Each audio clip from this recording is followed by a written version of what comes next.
விறுவிறுப்பான அரசியல் நிகழ்வுகள் குறித்த ஆய்வுகள், நியாயங்களின் நிறம் மாறாத கூர்மையான விமர்சனங்கள், தீமைகளை சுட்டெரிக்கவும் நல்ல அரசியலை வளர்த்தெடுக்கவும் அறிவார்ந்த விவாதங்கள், இளைய தலைமுறையிடம் விழிப்புணர்வை ஊட்டும் விரிவான வரலாற்று விளக்கங்கள், கலை, இலக்கியம், ஆன்மீகம், பண்பாடுகளை படம் பிடித்து காட்டும் கருத்தோவியங்கள் வாரந்தோறும் உங்கள் தமிழருவி தர்பாரில் அணிவகுக்கும்.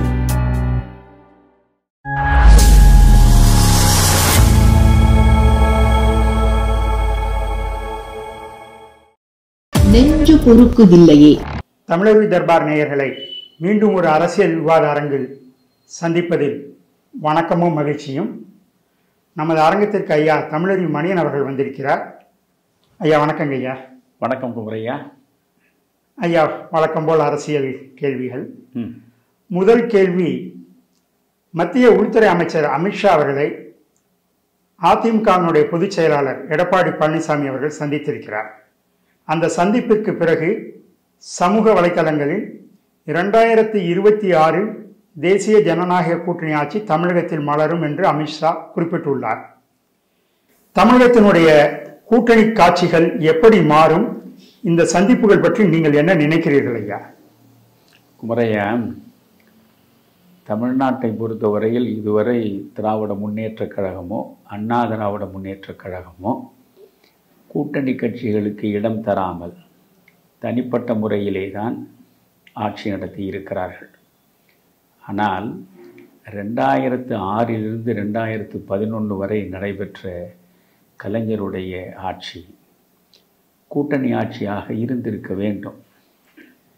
2006 சட்டமன்ற தேர்தல் முடிவுகள் வெளியான நிலையில் 96 இடங்களை மட்டும்தான் திராவிட முன்னேற்றக் கழகம் பெற முடிந்தது. திராவிட முன்னேற்றக் கழகத்தோடு கூட்டணி அமைத்து களம் கண்ட காங்கிரஸ் 34 தொகுதிகளில் வெற்றி பெற்றது. எனவே கலைஞரால் தனிப்பட்ட முறையில் திராவிட முன்னேற்றக் கழக அரசை அமைக்க முடியாத ஒரு நிலை அன்றே உருவானது. கூட்டணி ஆட்சி வந்து தீர வேண்டிய கட்டாயத்திற்கு தமிழகம் அன்றே மக்களால் தள்ளப்பட்டது.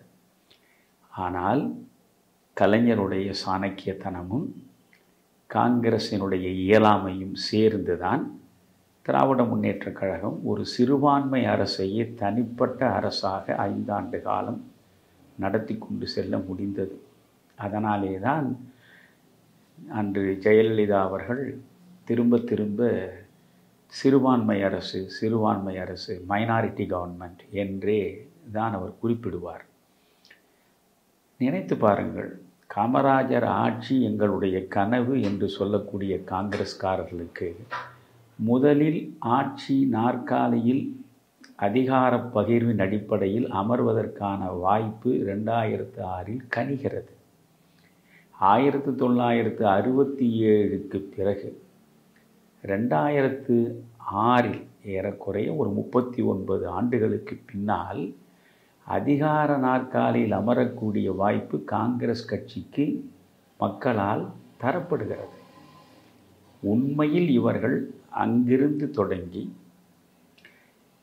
கட்சியை தமிழகம் முழுவதும் வலுப்படுத்தி அதற்கு அடுத்த தேர்தலில் காமராஜ் ஆட்சியையே அமைப்போம் என்ற நிலைக்கு அவர்கள் சென்றிருந்தால் ஒரு மாற்றம் நிகழ்ந்திருக்கும். ஆனால் சுயநலத்திலேயே சுருங்கிவிட்ட சில காங்கிரஸ் உறுப்பினர்களுடைய தன்னலம் அன்றைக்கு கலைஞருடைய சதிக்கு உடந்தையாக இருந்தது. பெயர்களை சொல்ல நான் விரும்பவில்லை.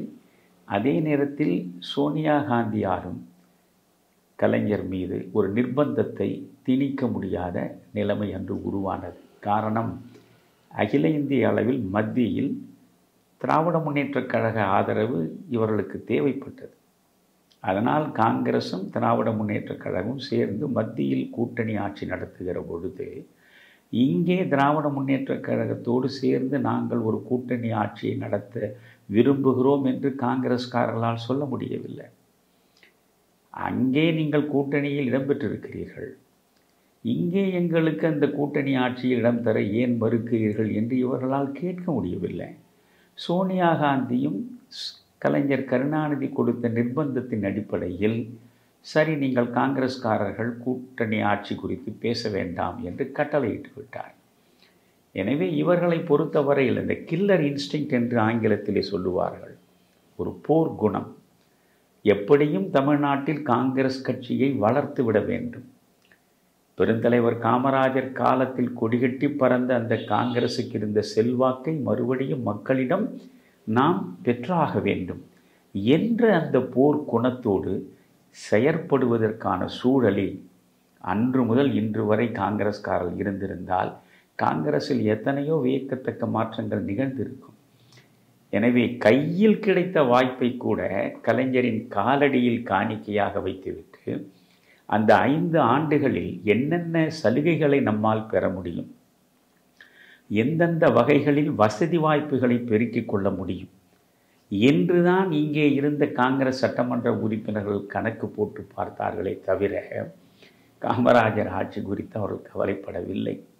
இதை ஏன் சொல்கிறேன் என்றால் 2006 கூட்டணி அரசு அமைவதற்கான சூழலை தமிழகத்து வாக்காளர்கள் உருவாக்கிவிட்டார். அதற்கு பிறகு 2011 ஜெயலலிதா தன் ஆளுமையினால் அவர் மீண்டும் பெரும்பான்மை அரசை அமைக்கிறார்.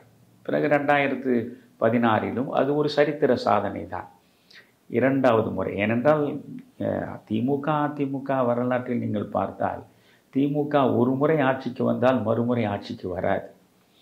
ஆனால் எம்ஜிஆரை பொறுத்தவரையில் 3 முறை தொடர்ந்து அவர் ஆட்சி நாற்காலியை கைப்பற்றினார். அதற்கு பிறகு அந்த வாய்ப்பு ஜெயலலிதாவுக்கு இல்லை என்று இருந்த நிலையில் அவர் 2011 2016 2 முறை தொடர்ச்சியாகவே ஆட்சி நாற்காலியில் அமர்ந்து ஒரு சரித்திரத்தை அவர் உருவாக்கினார். பிறகு எடப்பாடி வந்தார், 4 ஆண்டு காலம் ஆண்டார். அதற்கு பிறகு இப்பொழுது திமுக ஆட்சி நடக்கிறது என்று வைத்துக் கொள்ளுங்கள். இப்பொழுது சி ஓட்டர் கணிப்பு என்று ஒரு கணிப்பை போட்டிருக்கிறார்கள். பொதுவாகவே இந்த கணிப்புகளின் மீதெல்லாம் எனக்கு எந்த நம்பிக்கையும் கிடையாது. சமீப காலங்களில் பார்த்தால் இந்த கணிப்புகளே காசுக்கு ஏற்றார் போல் காரியம் நிகழ்த்தக்கூடியவை என்பது இனிப்புகளாக தெரிகிறது. ஆமாம், இனிப்பு பெட்டியை கொடுத்து நீங்கள் கணிப்பு கருத்துக்களை வாங்க முடியும் என்கிற அளவுக்கு வந்துவிட்டதனால் இது எவ்வளவு தூரம் உண்மை என்று தெரியாது. ஆனாலும் கூட 27 விழுக்காடு வாக்காளர்கள் தான் ஸ்டாலின் அவர்கள் மீண்டும் முதலமைச்சராக வர வேண்டும் என்று விரும்பி இருக்கிறார்கள் என்று அந்த சி ஓட்டர் கணிப்பு சொல்கிறது. இதுவே திராவிட முன்னேற்றக் கழகத்திற்கான வீழ்ச்சி. நீங்கள் வெறும் 27 விழுக்காடு வாக்குகள் மட்டும்தான் மீண்டும் ஸ்டாலின் முதல்வராக வருவதற்கு ஆதரவாக தெரிவிக்கப்பட்டிருக்கிறது என்றால் சிறுபான்மையிலும் சிறுபான்மை எது? நீங்கள் ஒரு 30 விழுக்காடை கூட அவர் எட்ட முடியவில்லை. அப்படி என்றால் இன்றைக்கு ஒரு மக்கள் விரோத ஆட்சி நடந்து கொண்டிருக்கிறது என்பதை எத்தனை மாய்மாலங்கள் மூலமாகவும் நீங்கள் மூடி மறைத்து விட முடியாது என்பது வெட்ட வெளிச்சமாகி இருக்கிறது. அதனால் வரக்கூடிய 2026 தேர்தலில் திராவிட முன்னேற்றக் கழக ஆட்சி வருவதற்கான வாய்ப்பு இல்லை. அவர்களுக்கென்றே ஒரு ஜாதகம் இருக்கிறது. ஒரு முறை ஆட்சிக்கு வந்தது, அப்படி ஆட்சிக்கு வந்து 5 ஆண்டு காலத்தில் அவர்கள் நடத்தக்கூடிய அத்துமீறல்கள், அவர்கள் குவிக்கக்கூடிய சொத்துக்கள், அவர்கள் சுரண்டக்கூடிய சமுதாயத்தினுடைய சொத்துக்கள், இப்படி பார்த்து மக்கள் வெறுப்படைந்து உடனே அடுத்த தேர்தலில் அவர்களை வீட்டுக்கு அனுப்பி விடுகிறார்கள். அந்த நிலை இதுவரை இருந்தது. இப்பொழுது மிக மோசமான சுரண்டல் நடந்து கொண்டிருக்கிறது. என்னுடைய 55 ஆண்டு கால அரசியல் வாழ்க்கையில் இப்படி ஒரு மலினமான கீழ்மட்டத்திலிருந்து மேல்மட்டம் வரை சுரண்டி கொழுக்கக்கூடிய மனிதர்களை மட்டுமே பெற்றிருக்கக்கூடிய ஒரு கட்சி, ஒரு ஆட்சி நான் கண்டதில்லை. எனவே மக்களும் இப்பொழுது விழிப்படைந்து விட்டார்கள். இவர்கள் வாக்குறுதிகளை கொடுத்த வாக்குறுதிகளில் பெரும்பாலானவை நிறைவேற்றப்படாமலேயே 4 ஆண்டுகள் முடிந்துவிட்ட நிலையில் மக்கள் விழித்து கொண்டார்கள். எனவே விழித்து கொண்ட மக்களிடம் நீங்கள் 2000 ரூபாய் 4000 ரூபாயை கொடுத்து வாக்குகளை பெற்றுவிடலாம் என்று ஒரு கனவுலகில் இருந்தால் அது கனவாகவே தான் போகும். அந்த அளவுக்கு மக்களை ஏமாற்றிவிட முடியாது. அதனால் சொல்கிறேன், 2026 இது போன்ற களச்சூழல்கள் கனிவதற்கு முன்பே தமிழகத்தில் முதலாக வாய் திறந்து நான் தான் சொன்னேன், 2026 கூட்டணி ஆட்சி தான் உருவாகும் என்று. நீங்கள் திராவிட முன்னேற்ற கழகம் மீண்டும் வருவதாக இருந்தாலும் ஒரு கூட்டணி ஆட்சி தான் நடக்கும். கூட்டணிகளின் ஆதரவோடு தான் அவர்கள் ஆட்சி அமைக்க வேண்டி வரும். கூட்டணியில் இருப்பவர்கள் வேடிக்கை பார்க்கக்கூடிய மனோநிலையில் இல்லை. அதனால் எங்களுக்கு உரிய பங்கை கொடு என்று நிர்பந்தித்து அந்த பங்கை அவர்கள் பெறுவார். ஆனால் திமுக வருவதற்கு வாய்ப்பு இல்லை என்று வைத்துக் கொள்ளுங்கள். அதிமுக வருவதாக இருந்தாலும் இன்றைக்கும் எடப்பாடி என்ன நினைக்கிறார், அதிமுக தனித்த ஆட்சியை உருவாக்கிவிட முடியும் என்று அவர் நம்புகிறார். கூட்டணிக்கு நாங்கள் இதுவரையில் அதிகார பகிர்வை தந்து வழக்கமில்லை, எனவே தனிப்பட்ட முறையிலேயே அதிமுகவினுடைய ஆட்சி அரங்கேறும் என்று அவர் நினைக்கிறார். அதற்கான சூழல் இல்லை. ஏனென்றால் நீங்கள் தனிப்பட்ட ஆட்சியை அமைக்க வேண்டும் என்றால் 118 சட்டமன்ற உறுப்பினர்கள் என்ற மேஜிக் நம்பர் இருக்கிறது. அந்த 118 சட்டமன்ற உறுப்பினர்களை இன்றைக்கு அதிமுகவில் பெற முடியுமா என்பது ஒரு $1 மில்லியன் கேள்வி. இப்பொழுது புதிதாக விஜயனுடைய வரவு ஒன்று இருக்கிறது. திமுக வெர்சஸ் அதிமுக என்பதுதான் ஒரு 55 ஆண்டு காலமாக தொடர்ந்து நடக்கக்கூடிய அரசியல் களம். இப்பொழுது விஜய் வந்திருப்பதனால் களம் மாறுகிறது. ஏனென்றால் அவருக்குள்ள ஆதரவை நாம் குறைத்து மதிப்பிடவும் முடியாது. அதே நேரத்தில் அவரை போல் அதீதமான கனவுகளில் மூழ்கிவிடவும் கூடாது. இப்பொழுது எடப்பாடி பழனிசாமியை பொறுத்தவரையில் அவருக்கு மிகப்பெரிய ஒரு சமூக கடமை இருக்கிறது. திராவிட முன்னேற்ற கழகத்தை ஆட்சி நாற்காலிலிருந்து அகற்றுவதை தவிர வேறெந்த மேலான லட்சியமும் மேலான கடமையும் தமிழ்நாட்டில் மக்களுக்கோ மக்களை பிரதிநிதித்துவப்படுத்துகின்ற கட்சிகளுக்கோ கிடையாது என்பதில் நான் உறுதியான நம்பிக்கை கொண்டவனாக இருக்கிறேன்.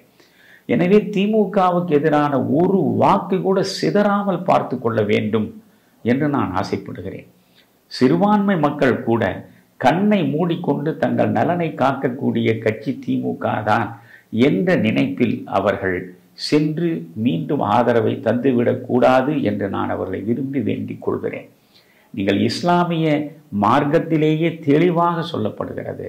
நபிகளாரே சொல்கிறார், ஆட்சி நாற்காலியில் இருப்பவர்கள் லஞ்சம் பெறுவதும் அவர்களுக்கு லஞ்சம் கொடுப்பதும் இறைவனால் மன்னிக்க முடியாத மிகப்பெரிய பாவம் என்று நபிகளார் சொல்லி இருப்பதை நான் எடுத்து காட்டுகிறேன். அப்படியென்றால் மார்க்க நெறிப்படியே லஞ்சம் கொடுப்பதும் லஞ்சம் வாங்குவதும் பாவகரமான செயலாக பார்க்கப்படுகிற பொழுது லஞ்சத்தை பெறுவதையே வாழ்க்கை முறையாக வைத்திருக்கக்கூடிய ஒரு கட்சிக்கு தொடர்ந்து ஆதரவை தருவது எந்த வகையில் இஸ்லாமியர்களுக்கு ஏற்புடைத்தது என்று அவர்கள் கொஞ்சம் சிந்தித்து பார்க்க வேண்டும். எனவே இன்றைக்கு ஒட்டுமொத்தமாக சிறுபான்மை மக்களுடைய வாக்குகள் நமக்கு அப்படியே வந்து சிதறாமல் சேரும் என்கின்ற ஒன்றில்தான் ஸ்டாலின் அவர்கள் மிக உறுதியாக மீண்டும் ஆட்சிக்கு வர முடியும் என்று நினைக்கிறார். 200 இடங்களில் நாங்கள் வெற்றி பெறுவோம் என்று நேற்று வரை முழங்கினார்களே, இனி முழங்க சொல்லுங்கள் பார்க்கலாம். காரணம், எடப்பாடி எந்த நிலையிலும் பாரதிய ஜனதா கட்சியோடு கூட்டு கிடையாது என்று திரும்ப அவர் வெளிப்படுத்தியதன் விளைவு எடப்பாடி திமுக என்று வந்தால் எடப்பாடி விழுந்து விடுவார். ஏனென்றால் கூட்டணி பலம் இல்லாத எடப்பாடி கூட்டணி பலத்தோடு திமுக என்ற நிலைப்பாட்டில் எடப்பாடி காணாமல் போய்விடுவார் என்ற கணக்கை திராவிட முன்னேற்ற கழகத்தில் போட்டதனால்தான் 200 இடங்களை நாங்கள் பெற்றுவிடுவோம் என்று சொன்னார். இது மோடி 400 இடங்களை பெறுவோம் என்று சொன்னது போன்றது. இதுபோன்று மாய கனவுகளில் மனிதர்கள் மூழ்கிவிடலாகாது. இதையெல்லாம் தீர்மானிக்கக்கூடியவர்கள் வாக்காளர்களை தவிர எந்த மாய சக்தியும் பெற்ற தனி மனிதர்கள் இல்லை. அதனால் இப்பொழுது திமுக வரக்கூடாது என்பதில் எல்லா கட்சிகளும் ஒற்றுமையாக இருக்க வேண்டும். விஜய் திமுகவை கடுமையாக எதிர்க்கிறார். சீமான் திமுகவை கடுமையாக எதிர்க்கிறார். எடப்பாடி திமுகவை கடுமையாக எதிர்க்கிறார். பாமகவும் திமுகவுக்கு எதிர்ப்பான நிலையிலே தான் இன்று வரை இருக்கிறது. தேமுதிகவும் திமுகவுக்கு எதிர்ப்பான நிலையில் தான் இதுவரை இருக்கிறது. இதில் சில மாற்றங்கள் நிகழலாம். A week is the longest period in politics. Anything may happen at any time என்று ஆங்கிலத்திலே சொல்லுவார்கள். ஐயா, நீங்கள் சொன்ன அந்த வரிசையில் அரசு ஊழியர்களும் சேர்ந்திருக்கிறார்கள். நிச்சயமா நான் தான் ஒவ்வொன்றா சொல்ல வரேன். ஏனென்றால் இப்பொழுது நீங்கள் தேமுதிகவுக்கு ராஜ்யசபா கொடுப்பதாக சொன்னார்கள், இப்பொழுது கொடுக்கவில்லை. அது கொடுப்பதாக சொன்னார்களா இல்லையா நமக்கு தெரியாது. அப்படி ஒரு ஒப்பந்தம் போடப்பட்டதா இல்லையா தெரியாது.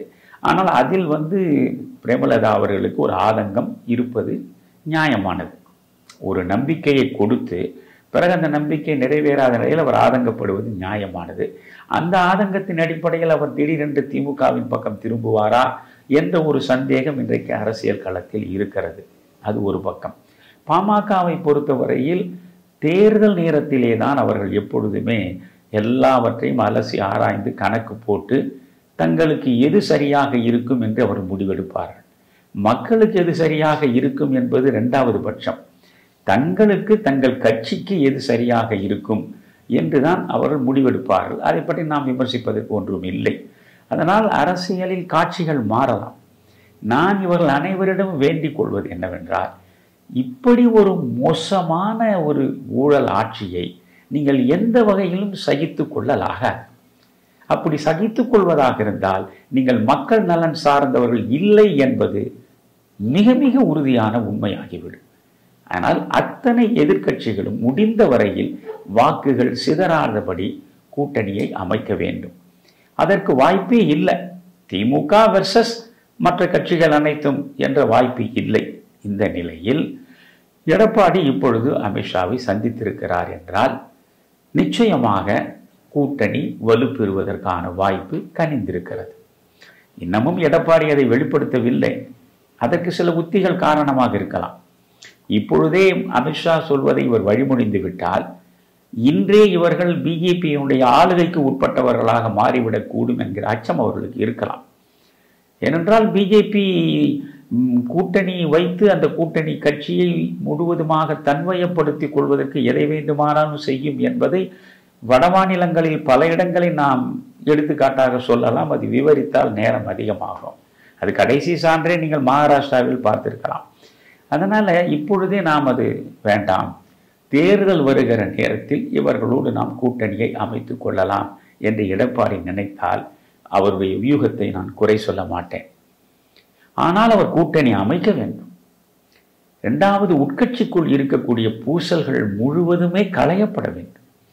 செங்கோட்டையனும் நான் அறிந்த வரையில் மிக நல்ல மனிதர், அமைதியான மனிதர், எந்த நிலையிலும் பிரச்சனைகளை உருவாக்காத மனிதர். அந்த கட்சியில் இருக்கக்கூடியவர்களிலேயே மிகப்பெரிய சீனியர் அவர். எடப்பாடிக்கும் சீனியர் தான் அவர். ஆனால் அவர் எடப்பாடியினுடைய முதலமைச்சர் நாற்காலியை அவர் ஏற்றுக்கொண்டார். எடப்பாடிக்கு கீழே தான் அவர் கல்வி அமைச்சராகவும் பணியாற்றி இருக்கிறார். அதனால் அவரை எடப்பாடி நம்முடைய செங்கோட்டையனை அழைத்து மனம் விட்டு பேசுவதில் என்ன பிரச்சனை இருக்குது? ரெண்டு பேருமே ஒரே கட்சி, ரெண்டு பேருக்கும் தலைவர் எம்ஜிஆர் தான், ரெண்டு பேருக்கும் தலைவி ஜெயலலிதா தான், ரெண்டு பேருக்கும் இருப்பது இரட்டை இலை தான், ரெண்டு பேருக்குமான கட்சி ஒரு கட்சி தான். இதில் என்ன உங்களுக்கு பிரச்சனை?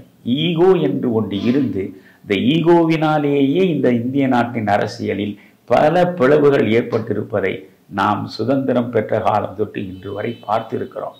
அதனால் தயவு செய்து இருவருமே ஈகோவை விட்டுவிட வேண்டும். காந்தியை நான் அடிக்கடி சொல்லுவேன், உரையாடல்களின் மூலமாகத்தான் காந்தி எந்த முரண்பாடுகளுக்கும் முற்றுப்புள்ளி வைக்க நினைத்தார். ஜின்னாவோடு உரையாடி உரையாடி உரையாடிதான் அவர் எப்படியாவது பாகிஸ்தான் பிரிவினையை தவிர்ப்பதற்கு முயன்றார். நடந்து அவர் வீடு தேடி சென்று அவர் கரங்களை பற்றியபடி மை டியர் பிரதர் என்றெல்லாம் சொல்லி அவர் பேசி பார்த்தார். அம்பேத்கருக்கு காந்தியின் மீது 1000 விமர்சனங்கள் உண்டு. அந்த விமர்சனங்களில் பல விமர்சனங்களில் நியாயமும் உண்டு. ஏனென்றால் அப்படி ஒடுக்கப்பட்ட சமூகத்தில் 1000 கொடுமைகளை சந்தித்து விட்டு வந்த அவர்களுடைய கோபம் இயல்பானது, நியாயமானது. ஆனால் அந்த அம்பேத்கரை கூட இவர் கட்டி தழுவுவதற்கும் அரவணைப்பதற்கும் தான் முயன்றார். நேருவின் அமைச்சரவையில் அம்பேத்கர் இடம்பெற வேண்டும் என்று வற்புறுத்தியவர் மகாத்மா காந்தி. புரிகிறதா? அம்பேத்கரை விட மிக கடுமையாக காந்தியை விமர்சித்தவர்கள் தேசிய அரசியலில் வேறு யாரும் கிடையாது. காந்தி குறித்து அவர் எழுதிய அத்தனை பதிவுகளும் நான் படித்திருக்கிறேன். பட்டமேஜை மாநாட்டில் காந்தியை வைத்துக்கொண்டே மிக கடுமையாக காந்தியை விமர்சனம் செய்தவர் அம்பேத்கர்.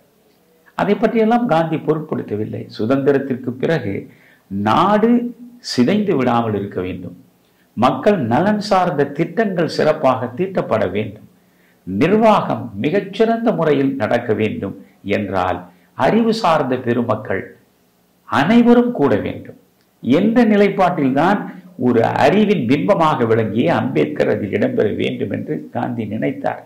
அதுபோன்றுதான் இப்பொழுது எடப்பாடிக்கு சொல்கிறேன். நீங்கள் இப்பொழுது உங்களுடைய ஒரே நோக்கம், ஒரே இலக்கு திராவிட முன்னேற்ற கழகத்தை வீழ்த்துவதுதான், ஆட்சி நாற்காலிலிருந்து அதை இறக்குவதுதான். அந்த நிலையில் நீங்கள் உங்கள் கட்சிக்குள்ளேயே இருக்கக்கூடிய, உங்களோடு தோளோடு தோள் உரச நீண்ட காலம் பணியாற்றி இன்னமும் பணியாற்றுகிற மக்களிடையே பூசல் வராமல் பார்த்து கொள்ள வேண்டியது அவருக்கானது. காரணம், அவர்தான் முதலமைச்சராக இருந்தவர், அவர்தான் மீண்டும் முதல்வராக வர வேண்டும் என்று நினைக்கிறார். அந்த நிலையில் பொறுப்பு அவருடைய தோள்களின் மீது தான் சுமத்தப்பட்டிருக்கிறது. அவர் செங்கோட்டையனை அழைத்து பேச வேண்டும். செங்கோட்டையன் மிக நல்ல மனிதர், நான் மீண்டும் மீண்டும் அவருக்கு சான்றிதழ் கொடுக்கிறேன். மிக நல்ல மனிதர், பணிவானவர், அன்பானவர், பிரச்சனை இல்லாதவர். எனவே எடப்பாடி அவரை அழைத்து பேச வேண்டும். இதில் எடப்பாடிக்கும் செங்கோட்டையனுக்கும் இடையே பிஜேபி மூக்கை நீட்டுவதற்கு எடப்பாடி அனுமதிக்க கூடாது. அந்த பிஜேபி ஏதாவது ஒரு வலையை விரித்து எடப்பாடிக்கும் செங்கோட்டையனுக்கும் இடையே பிளவுகளை உருவாக்க முயன்றால் மராட்டிய பாணியில் அதற்கு செங்கோட்டையன் இடம் கொடுக்கலாகாது. ஏனென்றால் செங்கோட்டையன் எம்ஜிஆரை சிந்தையில் நிறுத்த வேண்டும், ஜெயலலிதாவை சிந்தையில் நிறுத்த வேண்டும். எந்த நிலையிலும் திராவிட முன்னேற்ற கழகத்தோடு மறந்தும் சமரசம் கொள்ளாமல் தீய சக்தி என்று சொல்லி சொல்லி கோடிக்கணக்கான வாக்காளர்களை அதிமுகவில் உருவாக்கியவர்கள் அவர்கள். உங்களுக்கு கிடைத்திருக்கிற அத்தனை வாழ்வும் வசதிகளும் பதவிகளும் அதிகாரங்களும் இந்த 2 ஆளுமைகளால் தான் வந்து சேர்ந்தன. எனவே இந்த 2 ஆளுமைகளை உங்கள் சிந்தனையில் நிறுத்திக் கொள்ள வேண்டும். எடப்பாடியும் சரி, செங்கோட்டையனும் சரி, இன்னும் யாராவது பிரச்சனையை உருவாக்குவர்களாக இருந்தாலும் சரி, அனைவரும் சேர வேண்டும். இப்பொழுது தினகரனை உங்களுக்கு சேர்த்து கொள்ள முடியவில்லையா? தினகரனுடைய கட்சி இருக்கிறது. அந்த தினகரனுடைய கட்சியை அவர்கள் கூட்டணியில் இடம்பெறுவதற்கு எடப்பாடியின் வந்து எந்த தடையும் இருக்கலாகாது. இப்பொழுது பன்னீர்செல்வத்தின் மீது உங்களுக்கு அபிப்பிராயம் இல்லையா? அவர்தான் அலுவலகத்தையே சூறையாடினார், அவர்தான் பலார் படத்தில் இரட்டை இலைக்கு எதிராக நின்றார், அவர் இரட்டை இலையை முடக்குவதற்கு முனைந்தார் என்று 1000 கோபங்களும் விமர்சனங்களும் உங்களுக்கு இருக்கிறதா? அவர் வந்து பிஜேபி அதிமுக அமைக்கக்கூடிய கூட்டணியில் அவர் இடம்பெறட்டும். முடிந்தால் அனைவரும் ஒன்றாக இருப்பது நல்லது. அப்படி இல்லை என்றாலும் ஒரு கூட்டணியில் அனைவரும் இருப்பது மிக நல்லது. இப்படி இருந்துவிட்டால் நீங்கள் 2026 திமுகவை வீழ்த்துகிற வலிமையான சக்தியாக அதிமுக, பிஜேபி இந்த சூழல் வருகிற போது பாமக நிச்சயம் இந்த கூட்டணியில் தொடர்ந்து இருக்கும். தேமுதிகவும் கொஞ்சம் சிந்தித்து பார்த்து ராஜ்யசபா மீது ஏற்பட்ட ஆதங்கத்தையும் தவிர்த்துவிட்டு இந்த கூட்டணியில் தொடர்வதற்கான வாய்ப்புகள் இருக்கும். அதனால் ஒரு வலிமையான கூட்டணி இங்கே உருவாகிற பொழுது திமுக கூட்டணி ஆட்டம் கண்டுவிடும். இது ஒரு பக்கம்.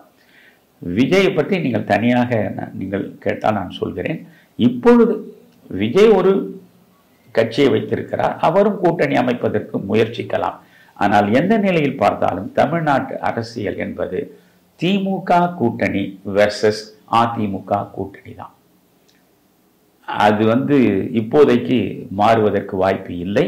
எனவே 2026 நோக்கி எடப்பாடி எல்லா வியூகங்களையும் முறையாக அமைத்து அந்த முதல்வர் நாற்காலியில் தான் போய் அமர்வதற்கேற்ற சூழல்களை அவர்தான் வகுக்க வேண்டும். இவர் முதல்வராவதற்கு மற்றவர்கள் வேலை பார்க்க முடியாது. அவர் முதல்வராக வேண்டுமென்றால் அவருடைய கட்சியில் உள்ள அனைவரையும் இணக்கமாக அவர் தன் கையில் பாதுகாப்பாக வைத்து பராமரிப்பது அவருடைய பொறுப்பு. செங்கோட்டையனிடம் அவர் முதலில் மனம் திறந்து பேச வேண்டும். இந்த நேர்காணல் மூலம் நான் எடப்பாடி அவர்களுக்கு நேரடியாக என்னுடைய வேண்டுகோளை வைக்கிறேன். இந்த வேண்டுகோள் என்பதே திமுக ஆட்சிக்கு முற்றுப்புள்ளி வைக்க வேண்டும் என்பதை தவிர எனக்கு எந்த நோக்கமும் கிடையாது. அதனால் இதற்கு முற்றுப்புள்ளி வைப்பதற்கு நீங்கள் சிதறிவிட்டால் அவர்கள் மீண்டும் வந்து இன்னொரு முறை ஆட்சி நாற்காலில் அமர்ந்தால் அதை நினைத்து பார்ப்பதற்கு கூட என்னால் முடியவில்லை. அதற்கு பிறகு தமிழகம் என்ன ஆகும் என்று விளக்குவதற்கு கம்பனே வந்தாலும் வார்த்தை கிடைக்காது. திமுகவுக்கு எதிராக ஒரு வலுவான கூட்டணி உருவாகும் என்ற நம்பிக்கையோடு நாம் அடுத்த கேள்விக்கு செல்வோம். ஐயா, நீங்களும் கோடிட்டு காட்டியிருந்தீர்கள். விஜயினுடைய தமிழக வெற்றி கழகத்தின் பொதுக்குழு அண்மையில் நடந்து முடிந்தது. அந்த பொதுக்குழுவில் திமுகவுக்கு எதிராக தாவேகா என்று விஜய் முழங்கி இருக்கிறார். கள நிலவரம் அப்படித்தான் இருக்கிறதா அல்லது கனவுலகில் இருக்கிறாரா விஜய்? நீங்கள் என்ன நினைக்கிறீர்கள் ஐயா? நான் முழுமையாக நேரலையில் தமிழக வெற்றி கழகம் விஜய் கட்சியினுடைய பொதுக்குழுவை நான் பார்த்தேன்.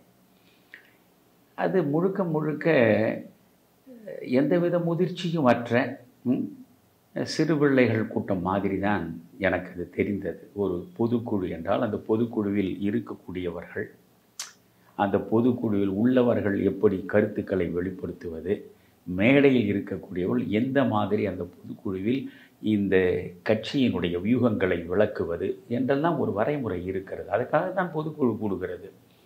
நீங்கள் தேர்தல் கமிஷனை ஆண்டுக்கு ஒரு முறை நிச்சயம் பொதுக்குழு கூடியாக வேண்டும், 6 மாதத்துக்கு ஒரு முறை செயற்குழு கூட வேண்டும் என்று விதியே இருக்கிறது. நாம் அந்த விதியை அப்படியே பின்பற்றி கொண்டிருக்கிறோம் இதுவரை. ஒரு பொதுக்குழு என்றால் பொதுக்குழு உறுப்பினர்கள் வாய் திறந்து பேச வேண்டும். அவர்களுடைய பிரச்சனைகள் என்ன, அவருடைய எதிர்பார்ப்புகள் என்ன, அவர்களுடைய வியூகங்கள் என்ன, அவற்றையெல்லாம் காது கொடுத்து தலைவரும் பக்கத்தில் உள்ள நிர்வாகிகளும் கேட்க வேண்டும். அதற்கு வாய்ப்பளிக்க வேண்டும். எல்லா பொதுக்குழு உறுப்பினர்களும் பேசுவதற்கு இடம் கிடையாது. குறைந்தது ஒரு 10 பொதுக்குழு உறுப்பினர்களாவது பேசி அவர்கள் கருத்தை கேட்க வேண்டும். அதற்கு பிறகு இவர்கள் விளக்குகிற பொழுது வெறுமனே தலைவருக்கு புகழ் மாலை சூட்டுவது மட்டுமே நம்முடைய பொதுக்குழு உரை என்று அப்படித்தான் அவர்கள் முடிவெடுத்திருக்கிறார்கள். அதில் பேசியவர்கள், விஜயை தவிர பேசியவர் அத்தனை பேரும் பார்த்தால் எந்த அளவுக்கு தலைமைக்கு பூசாரி வேலை செய்ய முடியுமோ அந்த வேலையை அவர்கள் வெற்றிகரமாக செய்து முடிக்கிறார்கள். அதில் வேறு ஒன்றுமே இல்லை. அதனால் அவர்களை பற்றி பேசுவதற்கு ஒன்றும் இல்லை. விஜய் என்கிற ஒரு ஒற்றை மனிதன் தாங்கி கொண்டிருக்கிற கட்சி அது. எப்படி தொடக்கத்தில் எம்ஜிஆர் என்ற ஒற்றை மனிதர் அதிமுகவை தாங்கினாரோ, அவருடைய மறைவுக்கு பிறகு ஜெயலலிதா என்ற ஒற்றை பெண்மணி எப்படி அதிமுகவை தாங்கினாரோ, அதுபோல் இப்பொழுது தொடக்க நிலையில் விஜய் என்கிற ஒற்றை மனிதருடைய தோள்களில் அந்த கட்சி நிற்கிறது. இப்பொழுது விஜயை சார்ந்துதான் இவர்கள் அனைவரும் இருக்க வேண்டும். ஆனால் அப்படி இருக்கக்கூடியவர்களிடம் அரசியல் தெளிவு, சமூக பிரஜை இவையெல்லாம் இருக்கின்றனவா என்பதற்கான அறிகுறிகளை கூட அந்த பொதுக்குழுவில் என்னால் பார்க்க முடியவில்லை. போகட்டும், விஜய் பேசினார். விஜய் பேசியது, நீங்கள் அவர் முதலில் மாநாடு கூட்டி பேசியதில் இருந்த அந்த கருத்துக்கள், அதில் காணப்பட்ட ஒரு செறிவு, பிரச்சனையை அணுகிய விதம், இதில் அவ்வளவாக எனக்கு தென்படவில்லை. இந்த உரை என்னை பொறுத்தவரையில் ஏமாற்றம்தான்.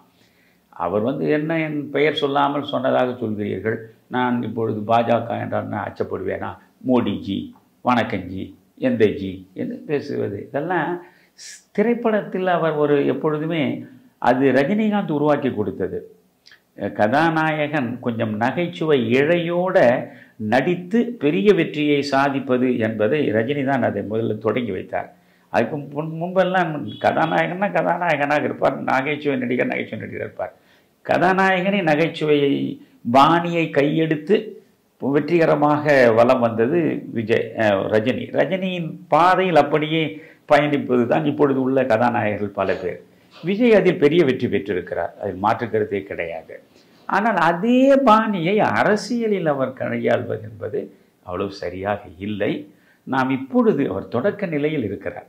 ஆனால் அவரை போய் விமர்சன அம்புகளால் காயப்படுத்த நான் விரும்பவில்லை. என்னை பொறுத்தவரையில் அவர் ஒன்றை தெளிவாக சொல்லியிருக்கிறார், திமுகவை வீழ்த்துவது. அவர் பாஜகவை வீழ்த்துவது குறித்து 1000 பேசட்டும், அதில் ஒன்றும் பிரச்சனையே இல்லை நமக்கு. திமுகவை வீழ்த்துவது அது என்னுடைய முக்கியமான நோக்கம் என்று அவர் சொல்லுகிற பொழுது நாம் அவரை காயப்படுத்த வேண்டாம் என்று நினைக்கிறேன். அதே நேரத்தில் எங்களுக்கும் திமுகவுக்கும் இடையேதான் போட்டி என்று அதிமுகவை தவிர்த்துவிட்டு இவரை பிரதான சக்தியாக வைத்து கொண்டு பேசுவது அதீதமான கனவுலகில் இவர் நடமாடி பிறகு மிகப்பெரிய வீழ்ச்சியை சந்தித்து விடுவாரோ என்கிற அச்சமும் எனக்கு இருக்கிறது. இப்பொழுது அவருடைய ஆசையை வெளிப்படுத்துகிறார். நீங்கள் ஆசை இருக்கிறது தாசில் செய்ய, அதிர்ஷ்டம் இருக்கிறது கழுதை மேய்க்க என்று ஒரு பழமொழியே இருக்கிறது. அதனால் அவர் ஆசையை வெளிப்படுத்தி இருக்கிறார். முயன்று பார்க்கட்டும். என்னை பொறுத்தவரை திமுகவை வீழ்த்துவது என்று தான் அவரும் சொல்கிறார். அதனால் அவருக்கு எதிராக எதையும் பெரிதாக பேச நான் விரும்பவில்லை. மிக்க நன்றி ஐயா. நடப்பு அரசியல் நிலைமைகள் குறித்து தெளிவுபடுத்தியதற்கு நன்றி ஐயா. அவர்களுக்கு நன்றி. மீண்டும் ஒரு விவாதத்தில் நாம் சந்திப்போம். மகிழ்ச்சி குமரையா, வணக்கம்.